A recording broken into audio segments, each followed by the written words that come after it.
ग्रामीण भागातील शिक्षण उद्ध्वस्त करणारा आहे। 15 मार्च 2024चा शासन निर्णय रद्द करण्याच्या मागणीसाठी शिक्षकांचे धरणे। जिल्हा परिषदेपुढे महाराष्ट्र राज्य प्राथमिक शिक्षण समितीचे आंदोलनात शिक्षकांचा मोठ्या संख्येने सहभाग। आंदोलनाला विविध संघटनांच्या पाठिंब्यासह पदाधिकाऱ्यांची उपस्थिती। शासन निर्णय मागे न घेतल्यास तीव्र आंदोलन करण्याचा इशारा। संच मान्यतेचा शासन निर्णय शासनाने मागे घ्यावा यासाठी प्राथमिक शिक्षण समितीच्या वतीने वर्ध्यात धरणे आंदोलन करण्यात आले। वर्धा जिल्हा परिषदेच्या समोर हे आंदोलन करण्यात आले। वर्धा जिल्ह्याच्या विविध भागातून प्राथमिक शिक्षक या आंदोलनात सहभागी झाले आहे।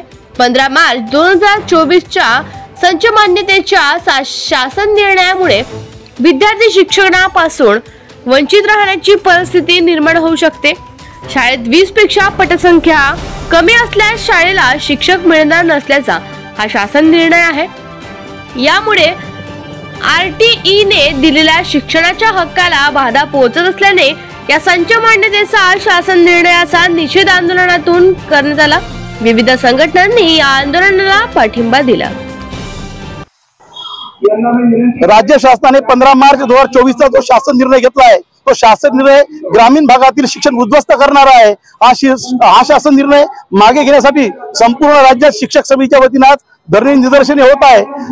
आम्ही राज्य शासनाला आवाहन करतो की गोरगरिबांचं शिक्षण वाचवण्यासाठी 15 मार्च 2024 हा GR रद्द करावा, अन्यथा महाराष्ट्रामध्ये पुन्हा आंदोलन करण्याशिवाय किंवा न्यायालयात जाण्याशिवाय राज्यातील शिक्षक संघटनांना पर्याय राहणार नाही। महाराष्ट्र राज्यात सरपंच संघटना, राज्यस्तरीय सरपंच संघटना, भंडारा जिल्ह्यात विमाशी शिक्षक परिषद, वर्धा जिल्ह्यामध्ये माध्यमिक शिक्षक परिषद आहे, राष्ट्रीय शिक्षक संघटना आहे, स्वतंत्र समता शिक्षक संघटना आहे, राज्य मध्यवर्ती कर्मचारी संघटना आहे, अपंग कर्मचारी संघटना आहे।